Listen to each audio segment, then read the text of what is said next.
Cool. All right, here's one more.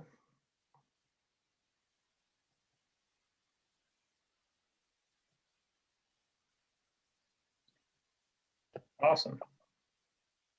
Juliana, welcome. Hi.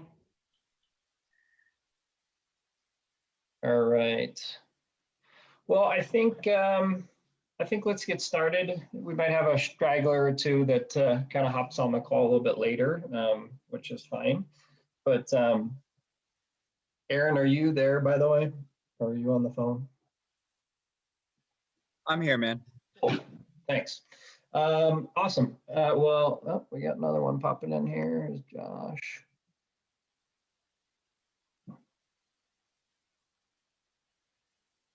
Cool. All right. Well, I'll keep an eye on it, see if anybody else pops in here, but we are recording today. So I apologize the last couple weeks. I totally get talking and I forget to record. So for those of you that miss meetings and are looking to get a recording, I apologize, and I'll try to be better. And if somebody in this group is like super organized and wants to remind me to record the call every time we hop on, that would be helpful too. So anyway, and feel free to interrupt me when I start talking and say, hey, record this. So anyway, I wanted to today want to welcome a kind of a special guest for us. I'm going to give a quick introduction and kind of talk about what we're going to go over today. So generally week 3, we do a little bit of a review of what we've talked about in the first 2 weeks, because the big part of being successful in this business is the accountability that we need to have. So what we've talked about over the first couple of weeks about goal setting, creating, getting your sphere of influence set up. I want to check in, make sure that you guys are on top of that you guys have been doing that, and then go over a couple other things that we'll talk about in week 3. And one of them has to do with what we'll start off with today, and it's kind of building a team of people around you, professionals around you that are your support system. So your lenders, your title companies, your inspectors, things like that. And then obviously a great team of people outside of that as well. If you've got, plumbers, electricians, painters, things like that can kind of come in, hop in and help you out if you need on a listing or with a buyer, whatever it may be. So anyway, I wanted to start off today. Christy Harris kind of asked last week while we were going over the presentation that we did last week, which was last week was, I think, the one that I did was about how I basically did my business for the first year. And one of the big things that I told you about is that you should know your trade and you should become more and more educated and on everything surrounding real estate. And that includes the lending side. I think it's important that you are educated on the lending side and understand the concepts, because again, for example, Aaron and I work on a lot of deals together, but I'm not sending Aaron my clients like within the first 2 minutes of the phone call. I'm earning that business first, right? So I'm having that phone call, and the first question isn't, hey, are you pre-approved? If not, let me get you to my lender. I'm spending 15, 20, 30 minutes, an hour on the phone with them, building that rapport before they ever get a lender referral, because I trust myself to earn that business. And it's not that I don't trust Aaron to earn the business. I trust Aaron to earn the business for himself. That's what his job is. But his job isn't necessarily to earn the business for me. Now, we reciprocate, right? When my client calls or talks to Aaron, he's going to be like, oh, man, glad to hear that you're working with Nick. He's a fantastic agent. He's going to take good care of you, and vice versa. Hey, I'm glad you had a great conversation with Aaron. He's just an outstanding lender. He's going to make sure you get the best product and best rate.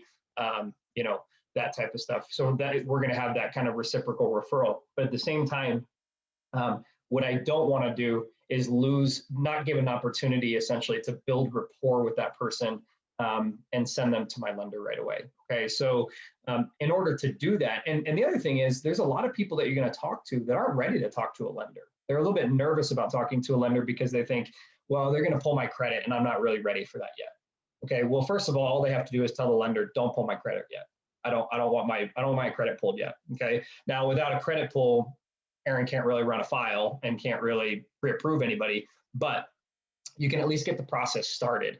and we can do very similar to what Aaron can do in that circumstance, and and basically allow, if they're willing to give us some information about their income, their debts, and things like that, we can kind of go through a quick pre-qualification process and get an idea. Because sometimes all people want, especially people that maybe are our friends, and maybe it's just a kind of a conversation in passing, or it's just a quick, we're not super serious, but we're thinking about it. How many, how do I know what I can afford? And so you don't have to give them an exact number. That's what a pre-approval does. A pre-approval is going to go, they're pre-approved for 350. And it's always plus or minus a little bit, but well, not minus. It's always 350, maybe 355. But what we're going to do is, what we're going to talk about today is kind of pre-qualifying clients. So they don't want to talk to a lender yet, but they'd like to maybe get an idea, what their price range is. We're going to be a lot bigger. I'm going to be like, you might be able to afford something between 300 and 350. Okay. So Aaron's going to hop on the call, introduce himself, tell you a little bit about himself, and just talk about some of the things that we understand in lending. Debt to income ratios, front end and back end ratios, I think are really important. And just kind of the overall kind of quick qualification process. We don't need to go into the like underwriting side of all the other crazy stuff, but the quick qualification process. And I'm just going to let Aaron take it from here and give us a quick overview. I'm going to take a few notes, and then that way, if Aaron has to hop off the call, we can go through a couple of scenarios here and kind of practice those pre-qualifying phone calls. So Aaron, real quick introduction. Aaron is our Home Mortgage Alliance lender in the Westminster office. He is fantastic. Quick background between him and I. Aaron tried to earn my business for quite some time, and I already had a couple lenders I was working with, and I didn't really give him any business right away, but I got to a point, he was so helpful.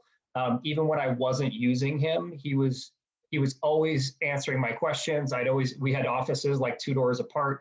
I'd go in and I'd talk to him. He'd always answer my questions. And I finally got to a point where I was like, I should probably throw this guy a bone, because he helps me all the time and I've never given him a deal.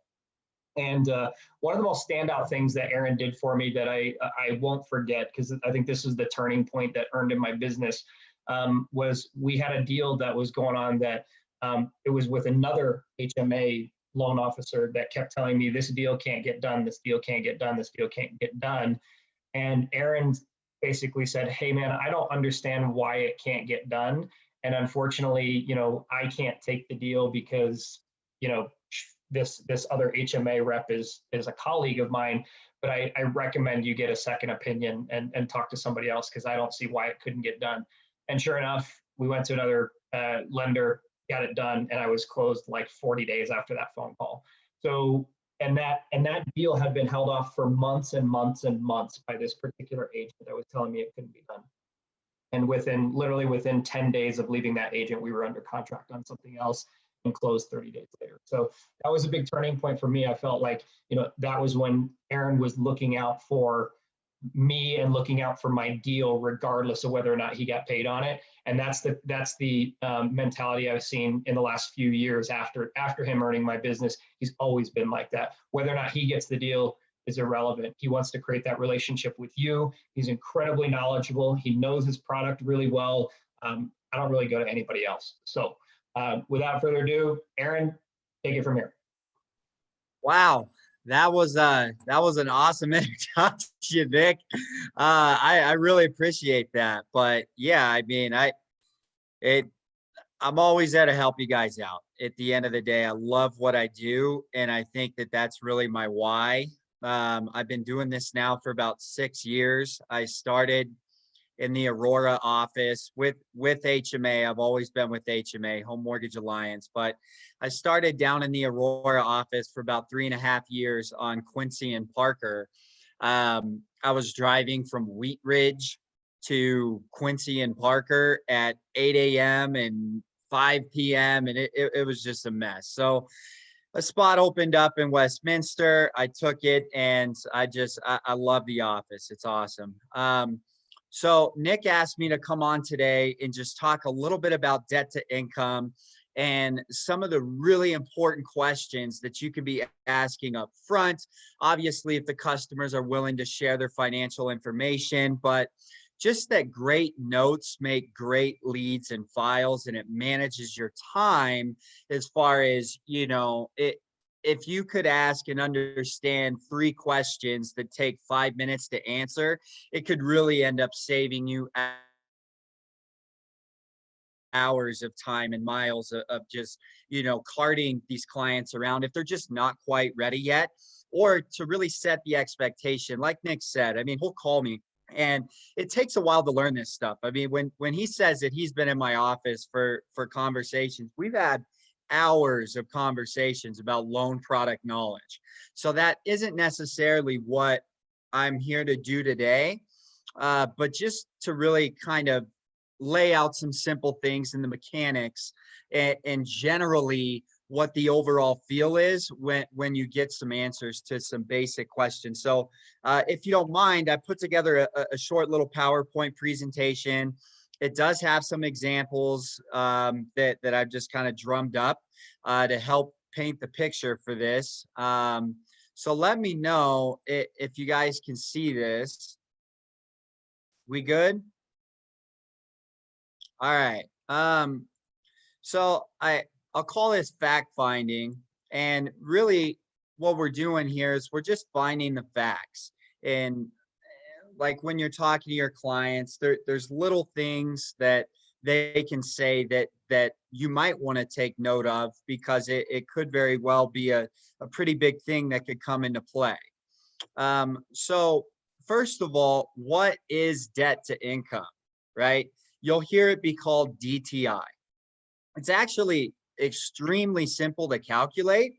The formula is basically your gross monthly debts, so like auto loans, credit cards, student loans, tallied up, divided by your gross monthly income to get a percentage, right?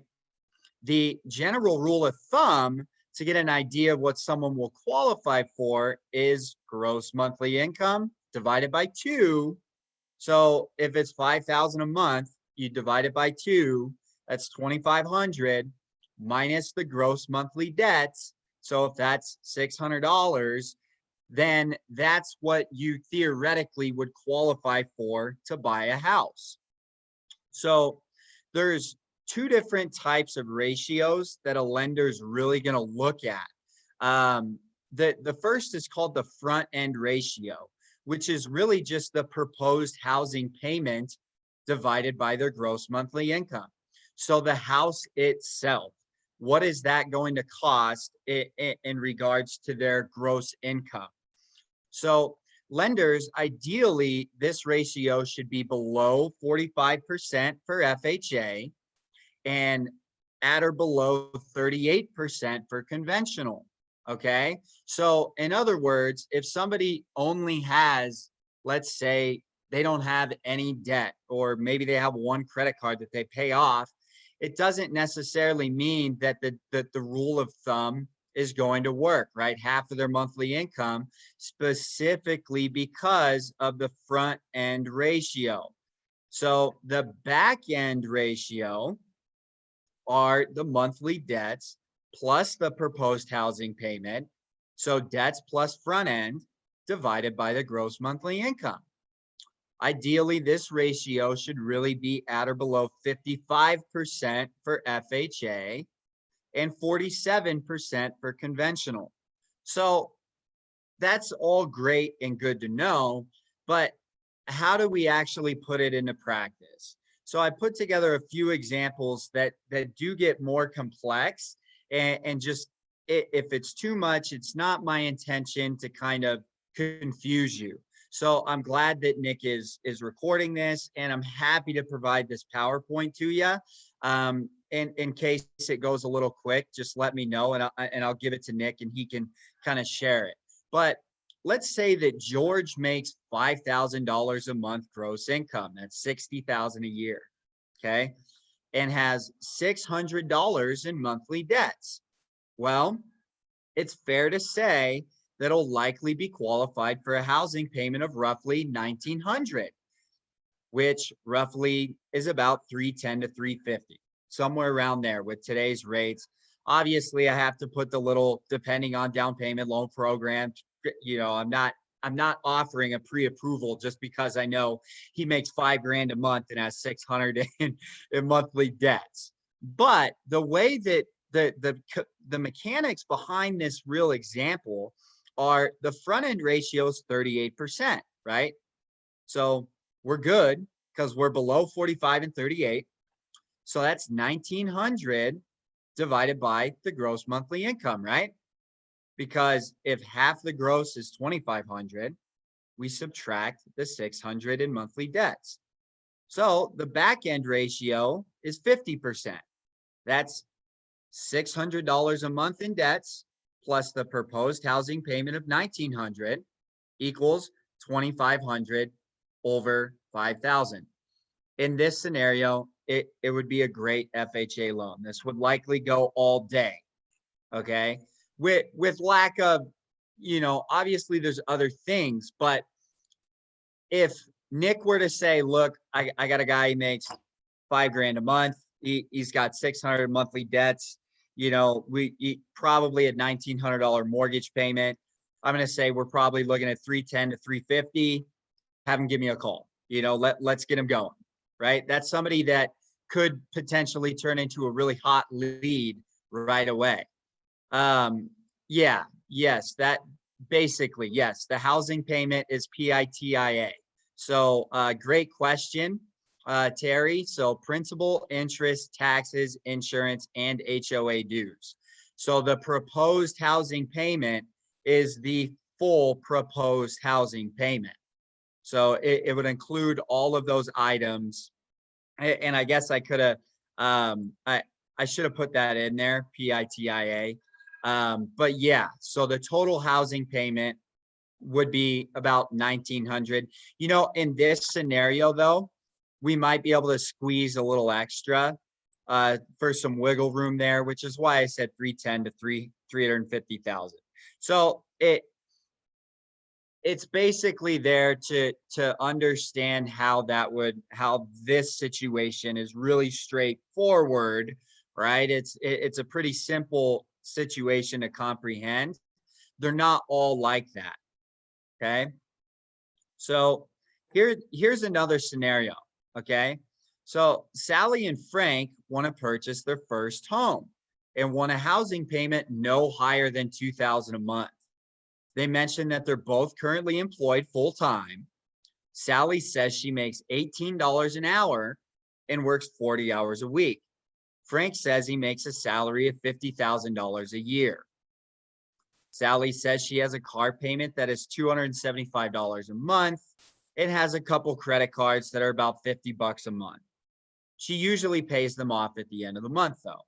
Frank touts that his car is paid off, but he does have student loans that he pays roughly $558 a month on, and a credit card that's roughly $100 a month payment.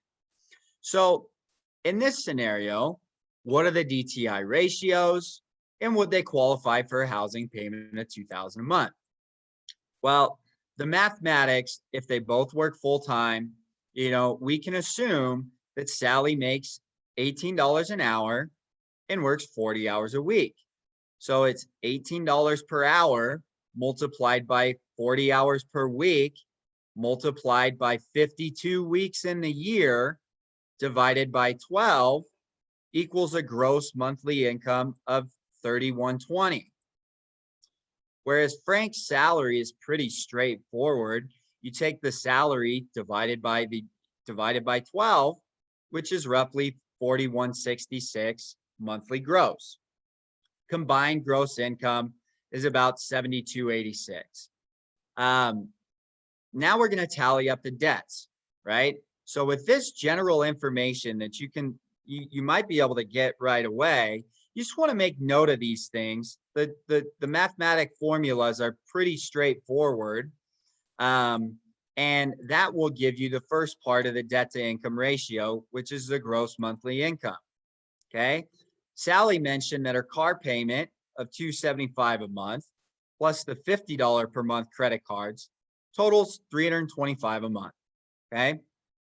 Frank has $558 in student loans and $100 a month in credit card debt, totaling $658. So the second part of our debt, our debt to income ratio is the debts. Total monthly debt, about $1,983. So now it's time to run the ratios. Okay. Front end is the housing payment that they said they don't want a housing payment more than $2,000 a month. Okay. So if you take the 2,000 divided by the gross monthly income here, that gives us 27.4%. And then the back end, we're going to add the 983 to the 2,000 proposed housing payment and divide it by the gross monthly income. And we're sitting at about 41%. Depending on what their credit is and other things like that, we're not necessarily going to dig into all this, but based on this information, Sally and Frank will likely qualify for a $2,000 a month payment. And it probably fairly, the ratios really aren't that tight. They're not maxed out. There's some room to play with there. Okay. So if I were to get this information from an agent that says, look, I think Sally makes about $3,100 a month. Frank makes $50K a year and their debts are about $1,000. I'm basically going to be able to say, yeah, they'll qualify for $2,000 a month.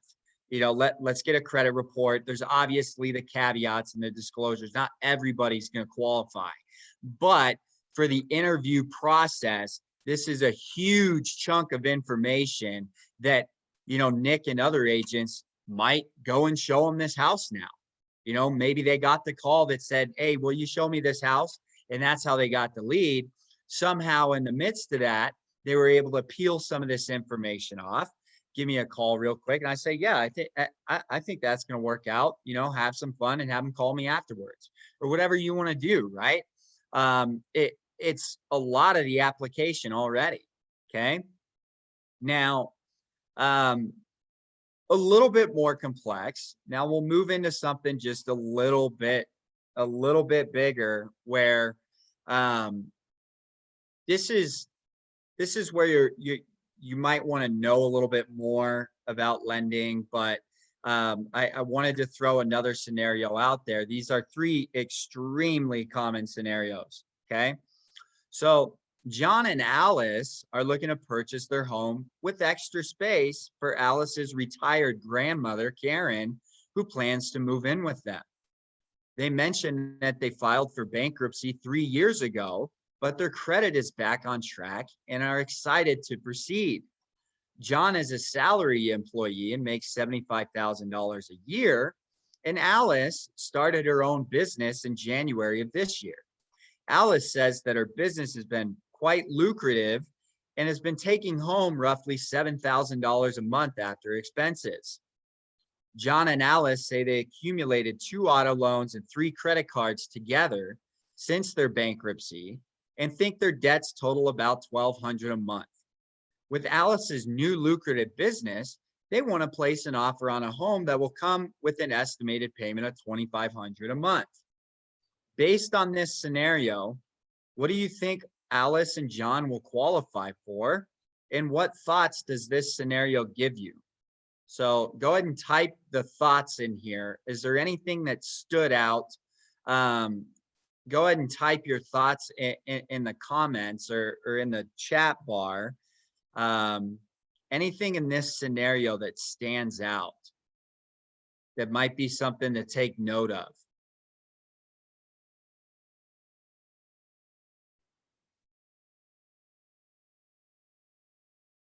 Okay, so some great comments here. I've got bankruptcy, Terry with the business is new, great. I've got I got Taylor with how long it's been generating the income. That's great. You would not be able to use Alice's income. Straightforward from Josh. He's just nailing it home. Basically, we're not going to be able to use Alice's income, right? Because it's a brand new business. So when we're reflecting on this scenario, right? John has, hang on, let's see here. Looks like they'll be renting for a while. Maybe. Let's see, right? So John has an annual salary of 75K. I mean, that's fair enough, right? That's 6,250 a month. Alice recently started her business though, so unfortunately, we won't be able to use that income just yet. With a bankruptcy 3 years ago, this loan will need to go FHA. The waiting period for FHA financing is usually 2 years after the discharge date, and always 4 years after the discharge date for conventional. So it's a hard stop on conventional financing. Okay.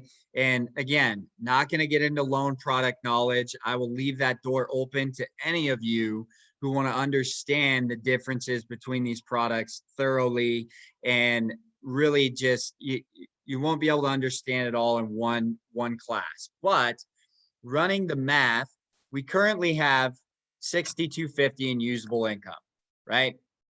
Remember, FHA, you can take a back end ratio of about 55%. We've determined it's likely going FHA because of the bankruptcy being less than 4 years. So we can front hand the ratio at 55%. That gives us 3437 a month in basically usable income to qualify somebody with. FHA allows up to 55.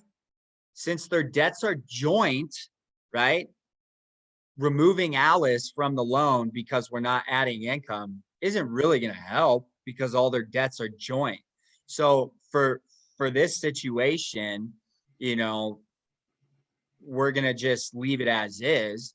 Our usable monthly housing payment is 3437. That's the gross after the ratio, minus the monthly debts. Here's our back end, right?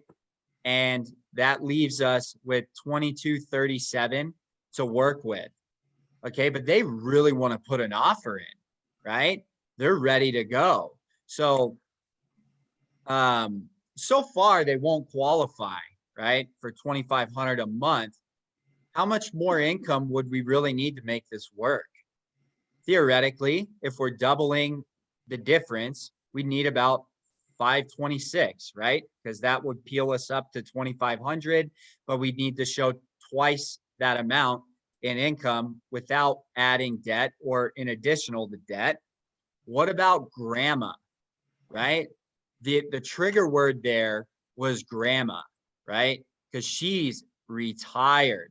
Extra space for retired grandmother Karen. You know, let's talk about her, right? She's retired and collects $2,000 a month in Social Security. She only has an auto loan with a small $250 payment. Okay. They'd likely qualify now since grandma can hop on the loan. Okay. So in a situation, and this is generally what a lender is going to think. I'm not necessarily saying ask all these questions because it's not, you just want to get the notes and get a feel for it as far as the income's concerned. But if I were interviewing this person, I know that John and Alice, I have their income.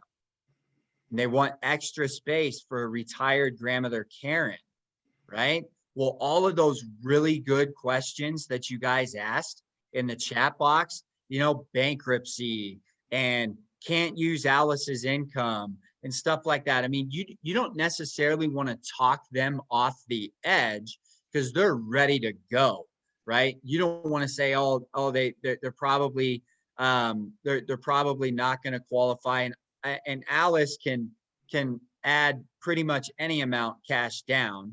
She's on the loan. Great question, but she's on the loan and she could gift it, right? So it's not that she has zero value to add because she recently started a lucrative business.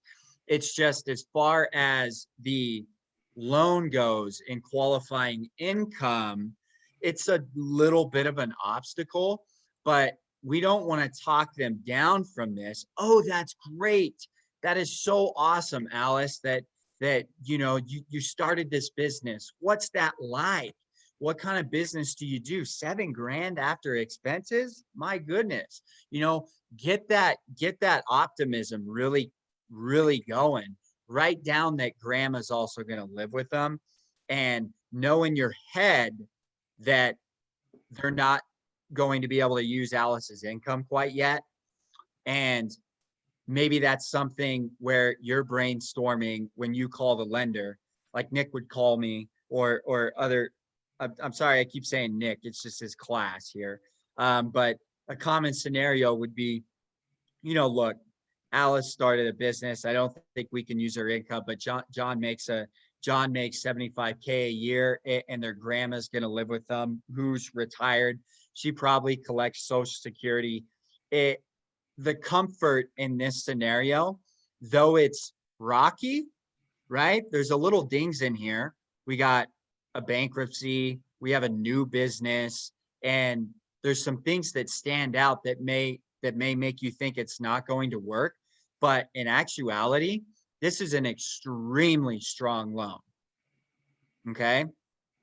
Aaron, Now, let me hop in real quick. I want to add something real quick, if you don't mind. go for it. So guys, real quick, these 3 scenarios that Aaron's given us. First of all, if you're kind of sitting there thinking, hey, this is the lender's job, I don't need to know this. That's exactly why I have Aaron on here today, because I think it is your job to know this. So this is going to be the difference. This type of stuff is going to be the difference between you and that next agent.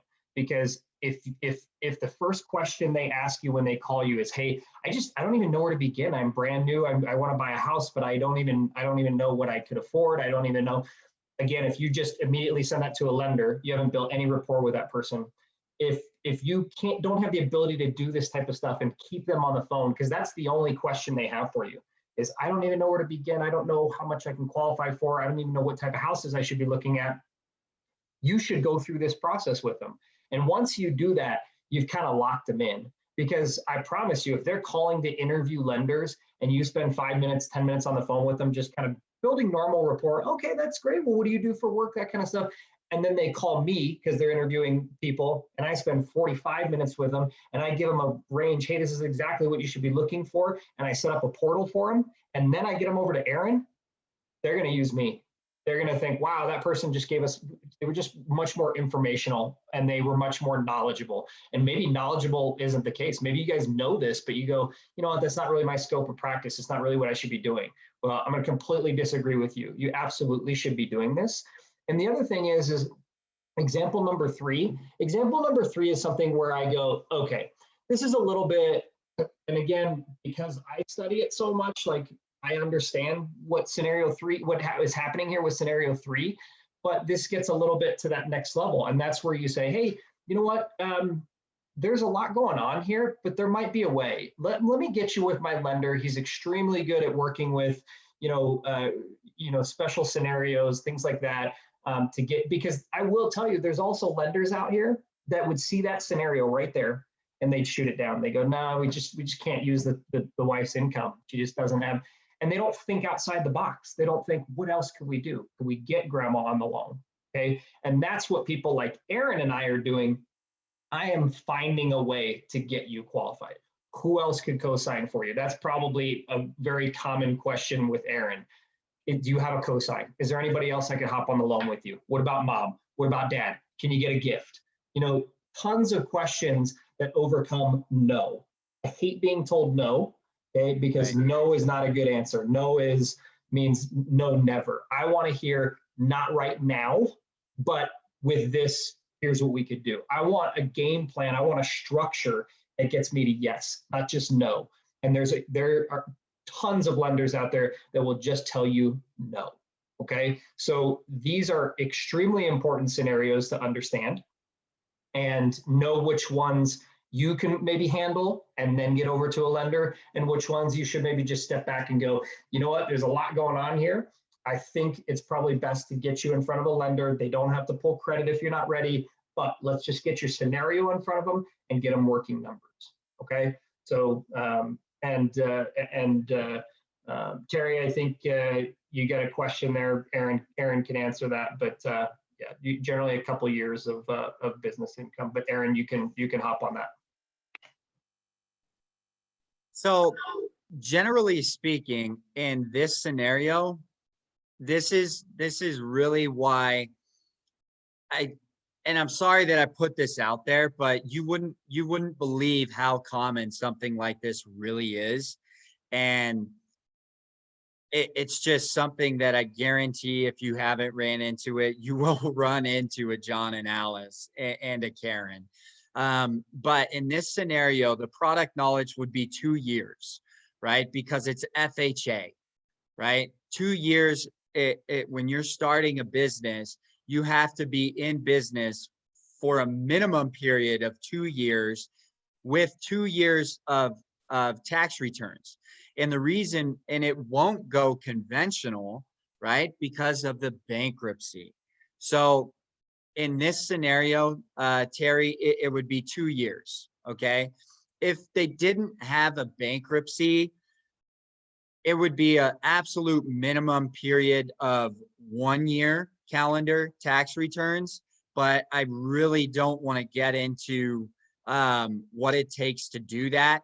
The general rule of thumb when someone's self-employed, and this doesn't have to be something that you tell people, right? Get the notes, get the scenario, try to understand it the best that you can, and get it in front of a lender. You don't necessarily have to tell people yes, no, or anything to Alice, right? You can be her best friend. You know, if she says she makes 7,000 a month after expenses, maybe you say, well, I guess drinks are on you today. You know, just something. You don't have to really dig into the specifics of it. You want to peel the information as best as you can and table cite it for your conversation with the lender afterwards. Is my opinion anyway. For Tammy's question, what price point of a home would they likely be looking for? 2,500 a month FHA, probably in the high fours. Okay, probably in the mid to high fours. All right. So depending on taxes, if it's a new build, I mean, there's all that kinds of stuff. But if they didn't want to pull credit, but if they had a home picked out, because they want to put an offer in on a home that, so for this scenario, the home's already picked out and the payment for it would be 2,500. We're just trying to find out if it would work. But if it was just a general phone call of, well, you know, we kind of want our payment to be about 2,500. Here's our scenario.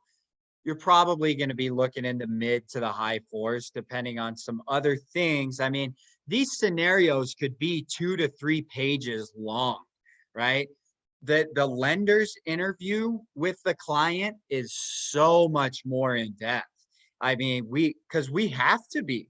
If at the end of the day, I tell Nick, go drive these people around for the next 3 days over the weekend, and he's got something lined up. They don't want to do an app yet, but they're really interested, and I've vetted them out. If I tell him that and I don't have the full scenario and they come back and it's like, oh, you know, I didn't ask that question, I'm essentially going to look like I didn't do what Nick referred me to do. And in other words, I could have wasted his time. So the scenario is basic for you guys, but understand that when this goes to the lender, this scenario is going to grow exponentially, right? I wrote this to just be like, what triggers are in here? Karen's retired.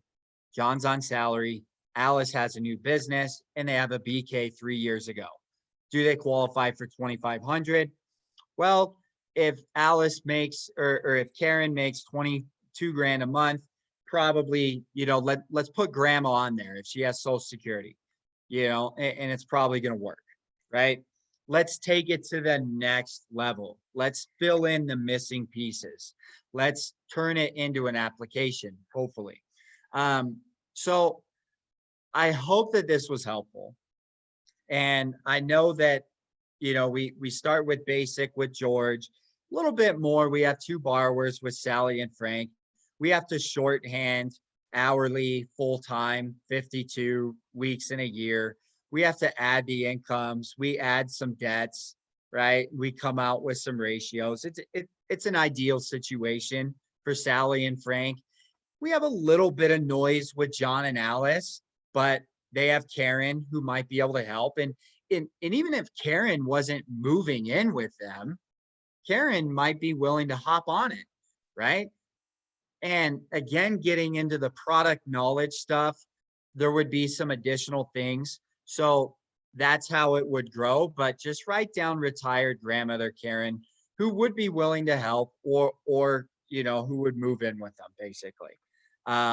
Just the more notes you have, the better. Okay.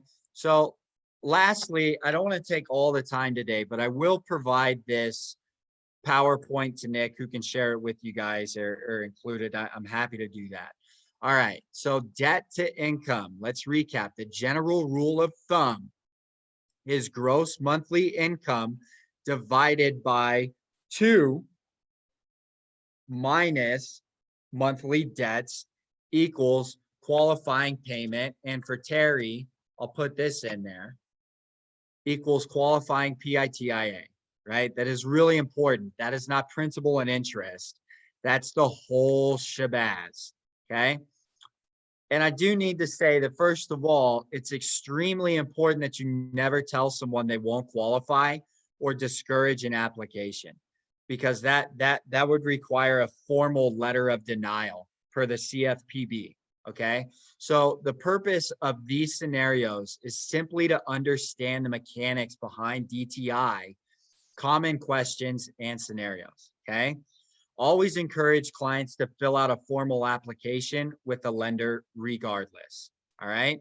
So that being said, as you field your customers out, the more notes you have, the better, right? If they're willing to share their financial information with you, lenders are basically going to look at the 3 most important parts: income, assets, what's your score, and what liabilities are attached to it. Those are basically the nuts and bolts of an application. Okay. So some basic questions.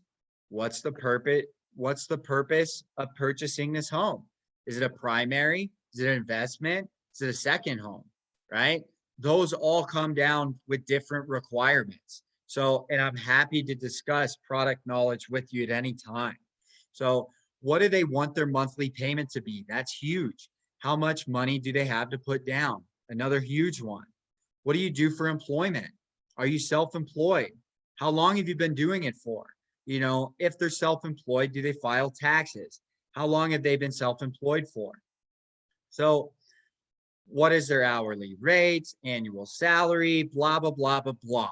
Okay. But these questions, you don't necessarily, in my opinion, and I don't know how you guys will kind of move this into your process, but if I'm somebody talking to a realtor who may or may not already know all this stuff, or just maybe I'm not ready for these kinds of questions yet, maybe I want to look at the car before I look at the engine.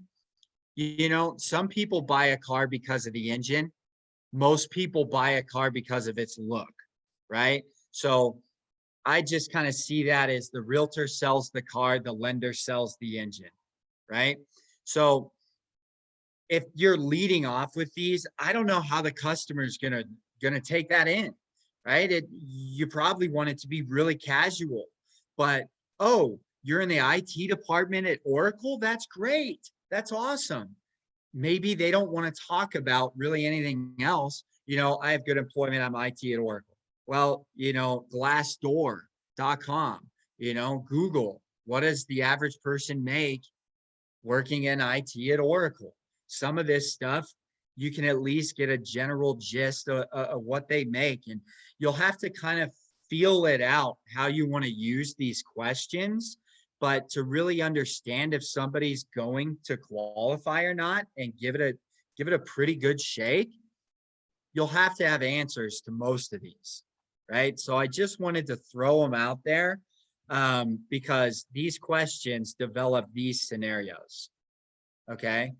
And I don't know how you'll use that, but again, more notes, the better. You don't necessarily want to take an application and be their loan consultant, blah, blah, blah, blah, blah. And I'm always happy to help with any lending scenarios that you have.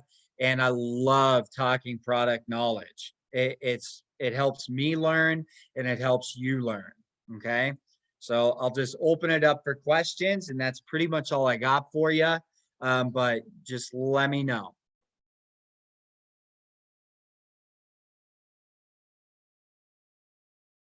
Okay. All right. How would a rental property affect DTI? Assuming you can show consistent rental history. Um, we'd need a little bit more information on that one, Taylor. But and Nick, you might want to take that one on how you can offset, a rental property with the DTI. Basically,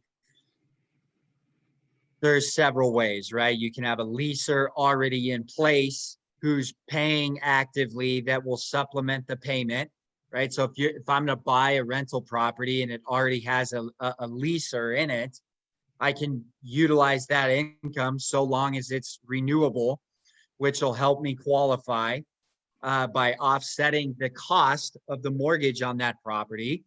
You can order a rental schedule on an appraisal that could forecast what an income would be on that. Basically, generally speaking, you can offset what the mortgage will be, usually some way to help you qualify. Another thing that falls into product knowledge, happy to go over that with you at some point. Why do some lenders say you need 1 year of tax returns versus 2 years of self-employment? Juliana, excellent question. Some lenders say that you need 1 year of tax returns. This is another kind of product knowledge thing. But with Freddie Mac, okay, the rule is that if you can verify that you've been self-employed for 5 or more years, you only need to furnish the previous year of tax returns. Okay, so that is with Freddie Mac. If you've been in business less than 5 years, you always have to furnish 2 years of tax returns with Freddie Mac. With Fannie Mae, it's a little bit different. Both Freddie, when you hear the word conventional, that basically means Freddie Mac and Fannie Mae, their guidelines, right? It's not jumbo, it's not FHA, it's not this, it's not that. It's Freddie Mac and Fannie Mae and their requirements. That equals conventional, always. Okay. So Fannie Mae is a little bit different. Sometimes you can use 1 year, sometimes you need 2 years, right? It varies per file, per strength of what their credit is, what their income is, what their assets are, how much they have down. There's no perfect equation for it, but for FHA or government, it's always 2. For Freddie Mac, less than 5 years business, it's always 2. For Fannie Mae, it can sometimes be a full calendar year of taxes, right? So if you started your business on January 20th of 2020, you're going to need 2 years of returns, even if it's Fannie Mae and you're sometime into 2021. It's a product knowledge thing. It's a little bit complex for you. I'd say just keep it at 2 years, right? Talk to a lender, keep it at 2 years. Don't say no, just talk to a lender, because I've heard sometimes that you can use, 1 year. Let's get you to talk to a lender and see what happens. Let a lender like myself have that conversation, right? Is there a formula to use to figure out the price range of a home they qualify for? Um, I mean, yes and no. There's a lot of mortgage calculators out there. I would suggest maybe just using a mortgage calculator and send me an email, and we have mortgage calculators on my website where basically you can plug in, if you're looking at a property in the MLS that the taxes are 2,500, and basically you have a general gist of where interest rates are at. Right now they're in the low threes, sometimes high twos, but that will play into account. But just a mortgage calculator will really help out with that, if you don't have properties in mind. Does that kind of help, Tammy? There isn't a perfect formula. In other words, there's only a way to estimate it. That's why there was a $40,000 gap between 310 and 350 for George in the first one. There's really no way to estimate it. The more that you do it, like it would be hard for you to walk away from this class and be able to do it. But the more that you practice it, the better you'll get at it. Good. Thank you, Aaron. You betcha. Yeah, guys, and a lot of this stuff that we're talking about and that Aaron's talked about, it's just repetition. It's just, I mean, like Aaron right now, I would imagine, I'm actually, I don't even have to say that. I guarantee he can, because I can do it. If somebody comes and just tells me I make $5,000 a month, I have no debt, I can, in my head, in about 10 seconds, know about what they're going to qualify for. Like you'll be able to do that with repetition. It's like regular people don't know that mortgage rates move in eighths of points, right? But lenders, like if you asked a lender, hey Aaron, what's the equivalent decimal of 3 3/8? Right, a normal person's not going to know that, but Aaron probably would immediately go 3.375. Right, like that's that knowledge that we have, like in our arena of work, right? We have certain things that we just know, like again, 3 5/8. It's it's 3.625. Like we know that, and so a normal person, if you go to them and go, hey, in decimal form, what is 3 5/8? They're not going to know it. We will. And so it's because it's that repetition over and over and over and over again. And this lending rabbit hole goes so deep. And that's what Aaron's saying, is like the amount of hours that Aaron and I have spent talking, multiply that by 100. And that's how many hours that I've put in with other lenders and reading articles and doing stuff probably this year alone, to understand what I understand. So like, when you guys are talking about, and this is what I think, and this is one of the things I'll teach in the 250K mastermind, is kind of getting to that next level, not just starting your business, but then getting to that level where you're doing $250,000, where you're doing $500,000 in GCI a year. It's finding a way to get yourself, well-rounded into maybe going into that investment side, because the investment world is a whole different ballgame, and you absolutely need to know how to do these numbers. And you absolutely have to know how to maybe manipulate not only the purchase, but the lending side as well, to get the best deal possible for your client. So understanding rates and rate buy downs, understanding, the difference between putting 20% down and 25% down, and how that affects your internal rate of return. Like all these things, it is a whole different world of real estate. So if you're ever interested in getting into that investment side of real estate, know that it's an entirely different career path, in my opinion. I mean, selling houses, great. You know how to show houses and you know how to write contracts. That's the only thing that's the same. But the lending is different. The qualifications are different. But I mean, when I'm talking to people and I'm doing this pre-qualification process, and one of the things that we'll talk about here briefly is the conversation, because Aaron makes a great point, I think, on slide 6, maybe slide 7.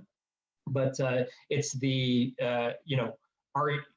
these can be sensitive questions, right? Like you don't just come out and be like, hey, Marina, how much do you make every year? Like that can be a sensitive question. So how can we get there? And for me, it's a really simple question.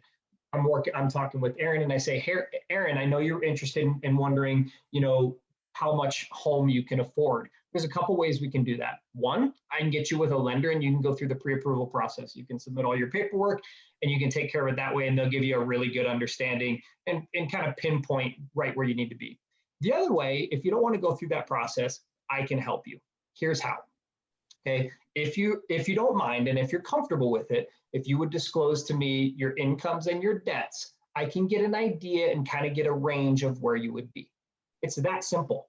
It's if you're comfortable with it and if you're okay with it, this is what you would need to disclose to me. You're going to disclose the same information to the lender. The difference is he's going to actually ask for pay stubs and bank statements and things like that. I'm just asking you to just give me a number. Just tell me.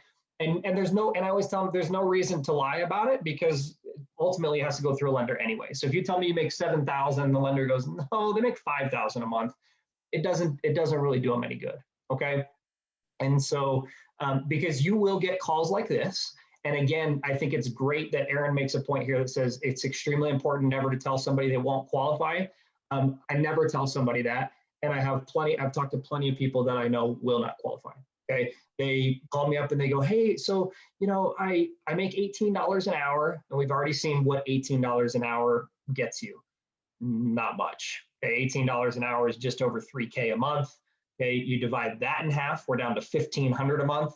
And if they have any debt, right, there's nothing really you can buy for under $1,500 a month PITIA. Maybe a 1-bedroom, 1-bath condo or something like that. But they call and go, hey, I've got a family. We're looking for a 3-bed, 2-bath. I make $18 an hour. Right there, I can just go, yeah, this is not going to happen. So what I do is I just say, hey, I think the best thing would be is to get you to talk to a lender. I know I'm potentially wasting a lender's time, but not really, because we're building business for later. And maybe we're finding out, what can mom or dad co-sign for you, right? But let me get you in front of a lender and they can give you a little better idea, because I'm not going to tell them no. I don't want to tell them no. I don't want to be the bearer of bad news. I'll let Aaron do that. He can disappoint my client. Thanks, Aaron. Okay. So, he's going to be the one that's going to go, yeah, we're just not where we need to be. I'm not going to tell him that. I'm just going to say, hey, I think our best scenario in this case is let's get you in front of a lender. Because the other thing that they can do is the lender can maybe give them some ideas of what they can do in order to qualify, right? And that's something I'm definitely not going to step into that world. Like, so if they, I've heard lenders be like, hey, you should really pay off your car loan. And then they come back to me and they go, yeah, the lender told me I should take, the money I have in the bank and pay off my $40,000 car loan. And I'm gonna be like, that's your down payment. Now you're not going to qualify because you don't have the down payment. Like, and if I don't have that knowledge, I just go, okay. And I've had lenders do that before. And the other thing that it does, and if you take some classes on credit, okay, the other thing that can do, if by paying off a car note, if they're right on the cusp, let's say they've got, what's qualifying credit score, Aaron, like 580 for FHA or something like that? Generally, yeah, with COVID, 620. Let's call it 620. Let's say they got a credit score of 623. They just qualified, barely qualified. They're younger. They've got very low credit history. Lender tells them to pay off their car note. They've only got a year and a half left on it. Pay it off. Okay. This is a legitimate thing that can happen. They pay off their car note, which was a 5-year credit history. They pay off that car note. Now, all of a sudden, they don't have any other loans or anything like that open. And they don't have a significant enough credit history, because that credit history, as far as how long accounts have been open, is an average of their accounts. So if they've got a credit card that's been open for 1 year and another credit card that's been open for 2 years, and their car note's been open for 5 years, okay, they have 3 lines of credit that have been open for a total of 7 years or 8 years. So almost 3 years. You remove the car note, now you've got 2 lines of credit that have been open for an average of a year and a half. Maybe it bumps their credit score and drops them 5 points. Now they don't qualify. So I think it's a good thing to take. And again, this isn't something, I don't think this is a conversation you should have with a client. but it is something that you should understand, that your lender should understand these things. And I've worked with lenders before that have given what I think is poor advice, okay? In fact, there is an agent in our office that got extremely poor advice from a lender that would have been a big mistake that she would have made. She would have essentially sold a house that she was living in and not been able to purchase a new house because of the way, or I'm sorry, she would have moved out of the house that she was living in and not been able to purchase a new one. And because of advice that was given to her from a lender. So there are some things that I've heard out there that I'm just blown away that information is given. And that's why it's important to have a lender that understands these concepts. And the more you educate yourself, for example, in this case about credit, you go take a credit course and understand how different things affect credit. Those are the questions you can ask the lender. So if Aaron told my client to pay off his car, and I know they're right on the cusp, I may call Aaron and just pose that question. Hey, Aaron, quick question. I know you told my client to pay off his car. Here's my question and my concern. Have you looked into this? I know that they're young. Their car loan's 5 years old.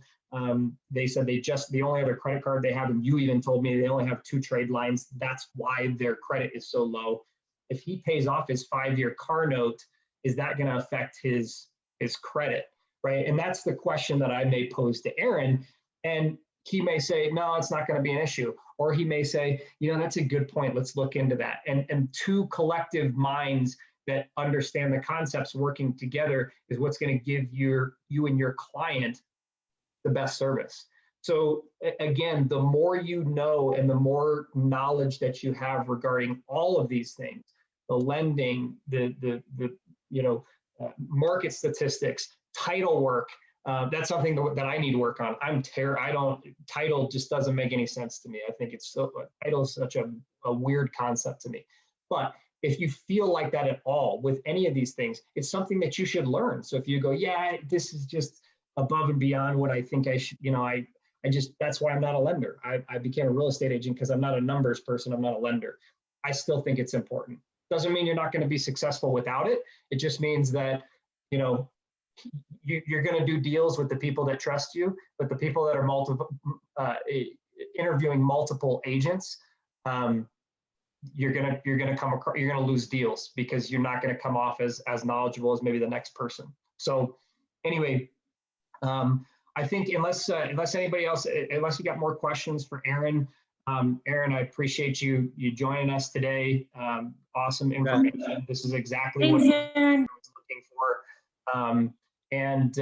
Guys, I've got another about 15, 20 minutes of stuff I wanted to review with you if you're okay with that. If not, you can hop off the call and you can pick up the video.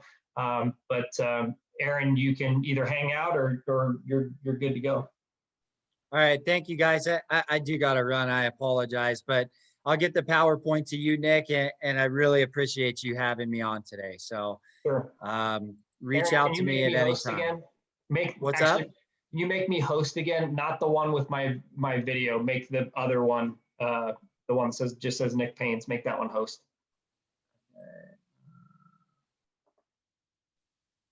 All right. Thanks. Did I do it right? Yep. All right. Take care, everyone. Thanks again. Thanks, Aaron. Cool. First of all, guys, did you guys find that helpful? I know it can be, I know it can be kind of a little bit daunting, but just practice it. Like, it's like arithmetic. Like, take a piece of paper and write down a bunch of salaries and write down a bunch of hourly wages, and then figure out, and then just do the math from there. So, okay, somebody makes $23 an hour. Do the math, figure out how much they make per year, how much they make per month, divide it in half, and just make yourself a bunch of scenarios, okay? This is how much they make, this is how much their debt is, do a bunch of scenarios, and this is how much they qualify for. If you guys truly sit down and do that 20, 30 times, you're gonna feel significantly more comfortable. I would literally be 30 minutes to an hour of work, of kind of homework. And if you question yourself and you question that, hey, did I do it right? Send it to me. I'll look over it and go, yeah, these all look good. Okay, but it's just practice. It really is that simple. So, and I think it is really important. And then again, Tammy, to kind of answer your question, That's exactly what I do. I just use a mortgage calculator. So when somebody says, "Hey, I can afford, $2,500 a month or whatever," and then again, the more you do it, you'll just know that $2,500 a month is like 450,000, and you'll just kind of get. And really, we're talking big ranges here, like because it depends. There's homes that are 450,000 that have $2,200 a month or $2,200 a year taxes, and there's ones that have you know. Um, 4,700, 5,000, $6,000 a year in taxes. That makes a huge difference. Okay, so that's the big piece. So yeah, so like a mortgage calculator. Here, I'll show you guys real quick. So I literally just go to Google and go to mortgage calculator. And I use a couple of them. One, for real quick, I'll just use the Google one. And what you can do is we kind of know what our rates are ish, and you can see it's not going to be that big of a difference. Okay. And then what I literally do is I just throw stuff in here. So like 400,000 is 1,800 a month. Now this mortgage calculator that's in front of you is principal interest only. So understand, again, these are numbers that you should kind of know. I always use for a $400,000 home, about $2,500 a year is probably tax. 2,500 to 3,000. If you want to be conservative, maybe use 3,000. If you're in Commerce City and you're in Reunion, it's going to be way higher than that, but that gives you kind of an idea. So 3,000 in taxes is $250 a month.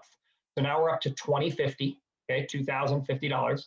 Then you got to add insurance in there, okay? Insurance on a single family for somebody normal going to be about $1,800 a month, okay? So another 150 there. So we've got 150 in insurance, 250 in taxes. So we've got $400 total. Now we're at $2,200 a month. If there's any HOA, add it to that.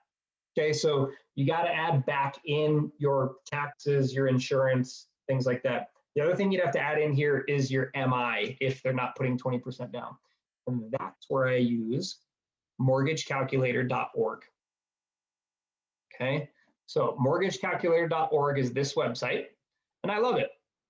You get your home, and this is where, somebody goes, "Hey, I saw a home today for 450,000. How much would that cost me?" And I would go, "No problem. So 450. How much are you going to put down?" We only have 3% down. Okay, so 13,000, or really it's 13.5. Okay, so they're going to put down 13.5. What's going to be their interest rate? Again, plus or minus, right? So let's call it 3.25. They're going to get an FHA loan. They've got okay credit. Then down here, it's going to be a 30-year loan.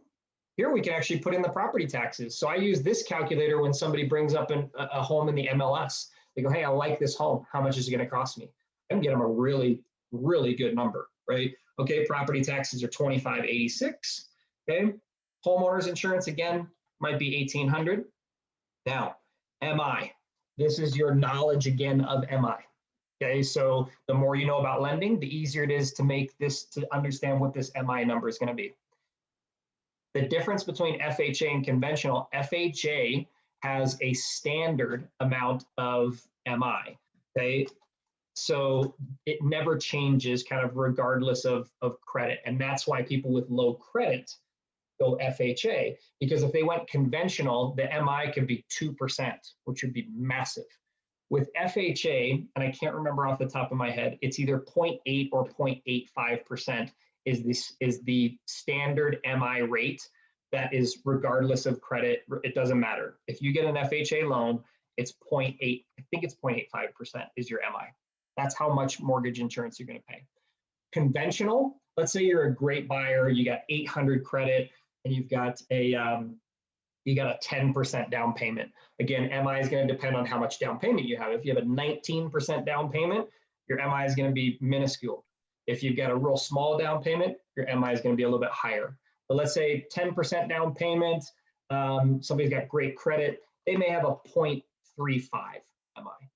Again, this is something, the more you deal with it, the more you understand, you'll be able to kind of get an idea. But let's say it's FHA, we know that that's 0.85%. Okay, so now we've got all our stuff in here. You get an interest rate of 3.25. You get a home value of 450,000. They're going to put down $13,500 down payment. It would actually have to be a little bit more than that because it is FHA. Yes, PMI is based on loan to value and on credit score. Nick, can I ask you a couple questions? Uh-huh. Okay, so I know on FHA, they can no longer refi and take the mortgage insurance out. Can you still do that on conventional? I don't understand. Can you repeat that?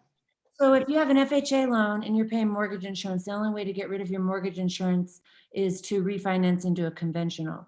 But with convention, so you have a conventional loan and they're paying mortgage insurance, can they just get rid of that once they have 20% equity in the home? Yeah, exactly. So an FHA has 0.85% MI regardless, even with 19% down, it's 0.85%. A conventional, and you're right, as long as you hold that FHA loan, the MI is there for the life of the loan. So if you hold an FHA until you have 50% equity, you're still paying MI. With a conventional loan, two things can generally happen. One, once you hit 20% equity, you can refi and you can drop that MI off. Or generally speaking, on a conventional, once you hit about 22 to 23% loan to value, or I guess that would be 78 to 77% loan to value, it'll fall off automatically. And then do you know about with people who prepay their mortgage insurance on FHA, do you know how that works or do you refer that to the lender? I know how it works, but it is something you should probably refer to the lender. You can prepay your MI upfront and get rid of it all. So, but it would be pricey. I have a client that just did it on a $230,000 condo. They did a 3.5% down payment. They prepaid their MI upfront and it was about $8,000. But now they never pay it. They never pay it. So yes, you can. So it's a great way if you've got some money up front and you want to get your monthly payment lower, you can do that. So there's a couple ways to manipulate your monthly payment based on the cash that you have. So again, another whole different rabbit hole, but you can pay points and drop your mortgage rate. You can pay your MI up front, and then you don't have to pay MI on your monthly. Because let's look at this loan. Let's actually calculate this. So now we've got all our numbers in, we can calculate it. So this $450,000 property would be $2,566 total. That's PMI, or I'm sorry, that's with PMI. So it's PITI. There's no HOA. You could put it in here. Let's say this place has a $50 a month HOA, and we'll put it back in.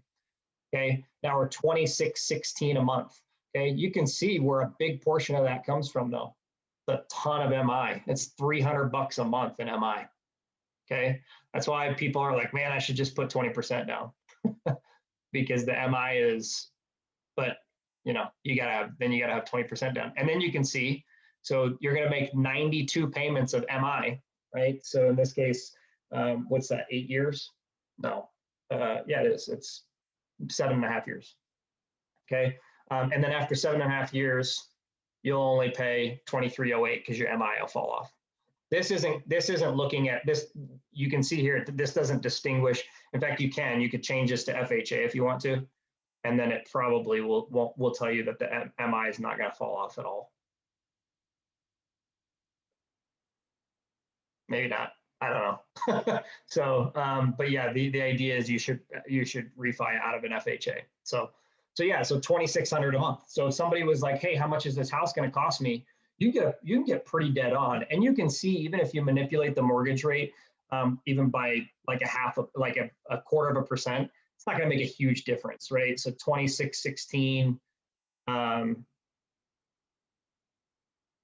2,676, so $60 a month for something like that, and at 3.5%. So you can kind of give somebody an idea. You could call the lender up that they're pre-approved with and say, hey, what would your rate be at right now for my client, so and so, and they go, well, and hopefully you guys understand that rates move intradaily.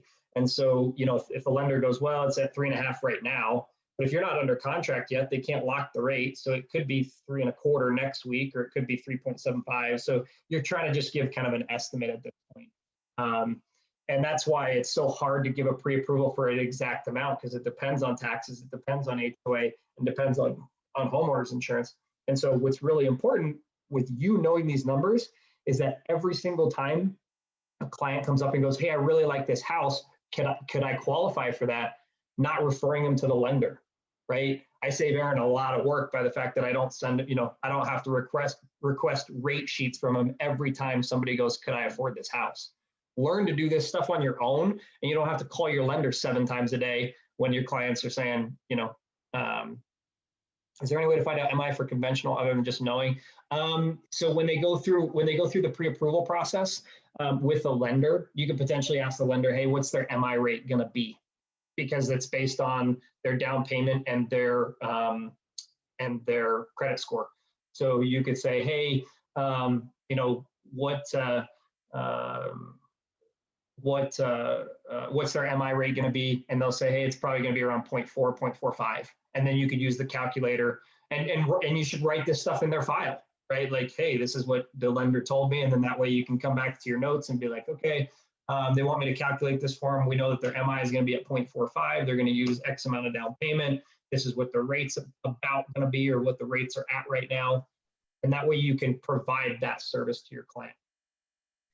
Hey, Nick, I have one other question. When you're calculating their back end and you're looking at their monthly debt, are you looking at like their revolving amount on their credit cards, or how are you taking into account their credit card payments? Okay. Minimum payment, whatever their minimum payment is. So actually, from a qualifying standpoint for mortgages, credit card debt is about the best debt you can have. In life, credit card debt is the worst debt you can have. But in qualifying, it's the best debt you can have because they're super low minimum payments, which means it doesn't hurt your DTI that bad. Okay, because you can have $10,000 in credit card debt and you'd be $100 a month minimum payment. Okay, so that's really significant. It makes your liabilities a lot lower. Okay, so so credit card debt is not really a bad thing when it comes to your qualifying. So yeah. What are typically the down payment requirements for secondary home, FH or conventional? You need 10% down for a second home. Okay, not an investment property, a second home. And the idea is there's kind of, this is like a gray area, but there are certain requirements that you need for a second home. You generally need it. I think the number is 50 miles. It should be 50 miles away from your primary home. You shouldn't need otherwise investors would take advantage of that, right? Like I would live in Westminster and I'd be like, I'm buying a second home in Westminster. And they'd be like, no, you're not. Because second homes, you get the same rate as your first home. You don't get, you can get 3.5%. You're not using investment rates. So you get a great rate on a second home, but you need to be able to justify it. So, like I could go buy a second home in Fort Collins, for example, right? I could be like, hey, I bought a second home in Fort Collins because I do a lot of business up there. So I go up there 3 days a week and I actually stay there. And you could justify that and you could probably get second home rate and just do 10% down, okay? Investment properties, is it 25% for investment properties? No, minimum is 15%, but the rate would be so bad, it would be a horrible investment. Really you want, because you pay MI on it and your MI is going to be crazy high because it's an investment property. So really 20% is what I would say is the absolute minimum. 25% gets you a better rate. So the more down, the better rate that you get, but you could buy an investment property. With COVID, COVID changed things for a while and you had to have 20% down. And with some people, they had individual overlays that said you had to have 25% down. But generally speaking, let's get rid of kind of COVID and say 15% down is what you need for an investment property. It's not a good buy though. Like if you've only got 15% down, you're probably not in a great spot to buy an investment property anyway. And that's a good part of, about helping people evaluate what their goals are and what they're trying to do. But if they're putting every last dollar that they have into an investment property, it's probably not a smart move for them. So 15% down for investment properties, 20% is what you should have, and really to make it work, but 25% is best. Any other questions from there? Okay. So this is the mortgage calculator I like using because you can input all your different data. And this is what I use when somebody goes, hey, this house right here, how much would that cost me? I'll put it in here and I'll give them a range. Okay. So if this person didn't want to spend more than $2,100 a month, I'd be like, yeah, not even close. Okay. But keep in mind, this is where things really get big. You know, if you take this same priced property and you take it into Reunion, into, you know, out by the airport, a $450,000 property might have $6,700 in taxes. That's a realistic number. I mean, you go from $2,676 to over $3,000 a month. So taxes make a huge difference. And that's why when Aaron says, hey, I qualified them for, you know, $350,000, it's going to depend on a lot of stuff. You know, a $350,000 townhome that has a $300 HOA per month, again, can be really difficult. You're probably not qualifying for that. You're probably qualifying for a $350,000 single family, $320,000 townhome, $300,000 condo because of the costs of HOA on top of that. Okay. Now, generally, townhomes and condos might have a better, you know, might have a better insurance rates because maybe they cover the external or something like that. So anyway, yeah, so this is the calculator that I use. And then for really basic stuff, again, I just use this right here, real quick numbers in my head. You know, and the more you use this, like if you just sit here and type in rates over and over and over again, you'll get used to knowing like, okay, 400,000 at 3.5% is like $1,800 a month. Okay. The other thing is I have a number in my head that I use. Again, this takes practice, but I know that for every $1,000 financed, it's $5 per month. Okay, that's not for the entire loan, but if somebody's looking at a property that's 410, or let's go 400, we know it's $1,796 per month, and they go, well, what about this property for 410? I immediately know it's another $50 a month. So knowing those kind of numbers, right? So 410, okay, it's another $46 a month because then again, depending on the interest rate, it's a couple percent. But in generally speaking, an extra $5 a month. Okay, extra $5 a month for every $1,000 financed. I think that is one of the numbers that I think has helped me the most is knowing that number right there. Okay. All right. Any other questions on any of that? Cool. Since we had questions on that, I'll just pull this one thing up real quick and we'll make it like 5 minutes and then we'll be done. So again, guys, just make sure you set your goals and you've got goals in front of you and you know what you're working for. Get your sphere of influence done. If you haven't done that, get it done. Okay. We're going to do this at a different time. I'm going to show you guys how to claim your profiles on Zillow, on Realtor, how to use Real Satisfied. When people Google you, you should pop up and your review should be there. And, you know, I always Google the other realtors that I'm looking to work with. And if I can't find anything about them, it's a little suspect. Okay. Marketing plan, we already talked about kind of creating a marketing. Yeah. Can I pop in real quick? Uh-huh.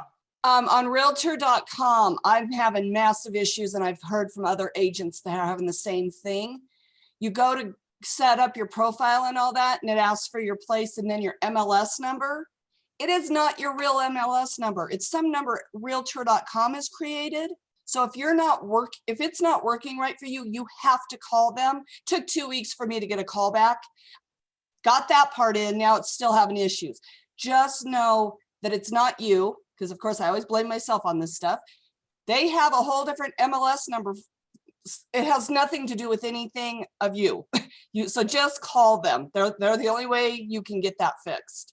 Cool. And I've talked to 2 or 3 other agents that had the same thing, and it'll tell you they can't identify your NERDS number or something. So just call. Just know to call. It's the only way you're going to get it worked out. Awesome. But I'm still not there, guys. I'm still working on it. I got into that part, but now I'm still having issues with them. So we'll have to figure it out. Okay. Thanks for that feedback, Christy. So we'll talk about that maybe on another class since we ran out of time today. And then we talked a little bit about this, but select a good team, get a good lender, give Aaron a shot. You know, Find somebody that says yes. I hate when people tell me no. So get a good closer, good title company, somebody that has good contact with you, and they should compete for your business. They should go above and beyond to get your business. Okay. So that's it. I just like I said, we went a little longer on the lending side, but I think it's important, and hopefully you guys can understand on that lending side just how in depth it is, and especially when you get into that investment side. I mean, I'm constantly talking about like, okay, could your wife's not going to be on the loan anyway. Can we get your debts moved over to her so she carries all the debt, and then you, or vice versa, right? Like whoever's not going to be on the loan, get your debts moved to that person. And it's not something that you could do like in a week, right? Like if they're like, we want to buy next week. No, but for the people that are like 6 months out, like, hey, well, let's talk about the game plan here. So what do your debts look like? Okay. Your wife's already got $700 a month in school loans, and she only makes $18 an hour. She's not going to help you qualify. In fact, she's going to hurt you. So your car loan, could you potentially refinance your car loan and get her on it? Or could you get your credit cards, like all the money you're going to spend with your credit cards, could you actually put that on her credit cards so that when you get to that point, none of that debt hits you? There's lots of stuff there's lots of different ways to kind of manipulate that. And from an investment market, an investment type strategy, like I said, sitting down and creating an individual plan for investors and how they're going to get to where they need to be. It's a deep rabbit hole. And so understanding the lending side is really important, because manipulating the loan can change your return just as much as getting a good deal on a house. So I'll stop there. Anybody have any other questions before we sign off for the day? No? Nick, thanks so much. This is always great to be on with you. Awesome. Cool. I really appreciate it. And as always, if you guys need anything, feel free to reach out.